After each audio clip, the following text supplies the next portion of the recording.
everybody, this is a quick video in case you have a Frigidaire brand dryer and you're getting an E4A error either on the digital display or via the blinking lights if you don't have the digital display, and you're wondering what is this E4A error and what can I do to get rid of it. So first of all, what it is basically the dryer says it's taking a super long time to dry the clothes or whatever is in the dryer. It's taking too long and I'm going to give you an error.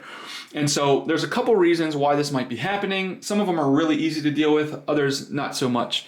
The first and easiest reason you might be getting this is you might have just put like really soaking wet stuff in the dryer, and so it's just taking a super duper long time and the dryer thinks there's something wrong.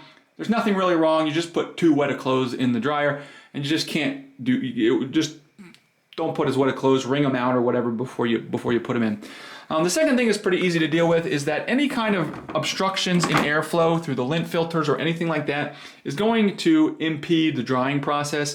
So you just want to make sure all your lint screens and everything like that are clean and make sure you're getting good airflow. Beyond that, you getting into more complex things. You might have issues with the heating element that's not heating properly or something like that. But hopefully the first two things will fix the problem.